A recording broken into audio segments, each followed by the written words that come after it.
நாம என்ன கேட்கிறோம்னா, ஏற்கனவே அங்க தீபம் ஏற்றப்பட்டு கொண்டிருக்கிறது. இவர்கள் சொல்லுகின்ற இடத்துல தீபம் ஏற்ற வேண்டும் என்ற கோரிக்கை இந்த பக்தனும் சொல்லல, வரலாற்று ரீதியா அப்படி கோரிக்கையும் இல்ல, கோயில் ஆகம விதியிலையும் அப்படி கிடையாது, அறநிலையத்துறையும் அப்படி ஒரு கோரிக்கை வைக்கவில்லை, பக்தர்கள் அமைப்பும் கோரிக்கை வைக்கவில்லை. திருப்பரங்குன்றத்தை சுற்றி இருக்கக்கூடிய எந்த கிராமத்திலும் இந்த இடத்துல போய் தீபத்தை ஏத்துக்கிட்டு எந்த கிராமமும் கோரிக்கை வைக்கல, எந்த முருக பக்தரோட கோரிக்கை வைக்கல.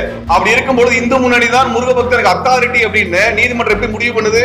ஏற்கனவே தீபம் ஏத்திட்டு இருக்காங்க, அதுக்கு மேல இந்த இடத்துல தீபம் ஏத்தணும் என்பதற்கான அடிப்படை காரணம் என்ன? இந்து முன்னணி கேட்ட ஒரே கோரிக்கை தான், ஒற்றை கோரிக்கை. அதற்காக நீதிமன்றம் இவ்வளவு தூரம் இறங்கி வந்து ஒரு நீதிபதிகள் இறங்கி வந்து கலாய்வு பண்றதுல இருந்து எல்லா வேலையும் செய்வதற்குடைய காரணம் என்ன? இதே இது நம்ம என்ன கேட்கிறோம், நீதிமன்றம் என்ன கேட்கிறோம்னா, ஏழைகளுடைய வீடுகள் இடிக்கப்படுது என்ற வழக்கு வரும் பொழுது அந்த ஏழை வீட்டுக்கு போய் என்னைக்கா நீதிபதி பார்த்திருக்கீங்களா? அரசு சொல்லக்கூடிய அதிகாரிகள் சொல்லக்கூடிய தகவல்கள் உண்மையா பொய்யா என்று நீதிபதிகள் கலாய்வு செஞ்சு என்னைக்கா தீர்ப்பு கொடுத்திருக்காங்களா? மீனவர் கொலை நடக்க அதுக்கான வழக்கு வருகிறது மதுரை நீதிமன்றத்துல, அந்த மீனவர்களை போய் சந்திக்க ஏதேனும் நீதிபதி இருக்காங்களா?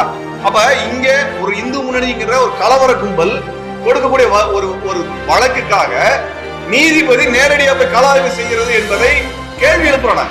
நீங்க ஆறுபடை வீட்டுல திருப்பரங்குன்ற மலையில தான் நீங்க தீபம் ஏத்தணும்னு கேக்குறீங்களே, ஏன் மருதமலையில கேட்க வேண்டியதானே? மருதமலையில கேட்கறதுக்கு என்ன பிரச்சனை? திருத்தணில கேட்கறதுக்கு என்ன?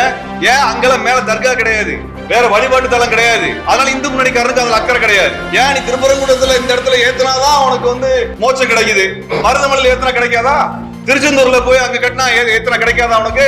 இங்க மட்டும் ஏன் ஏத்தணும் வருதுன்னா, முஸ்லிம்களோட பிரச்சனையை உருவாக்கணும், கலவரத்தை உருவாக்கணும் என்கின்ற திட்டமிட்ட நோக்கம் இந்து முன்னணிக்கு இருக்குது.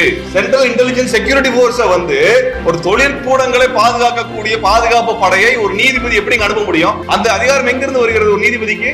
ஒரு செக்யூரிட்டி போர்ஸஸ் கையாளக்கூடிய உத்தரவிடக்கூடிய அதிகாரம் நீதிமன்றத்துக்கு வந்துருச்சு அப்படின்னா, சரிங்களா, அதற்கான அரசியல் சாசன பின்புலத்தை அந்த நீதிபதி காட்ட வேண்டும், பொதுமக்களிடத்தில் காட்ட வேண்டும்.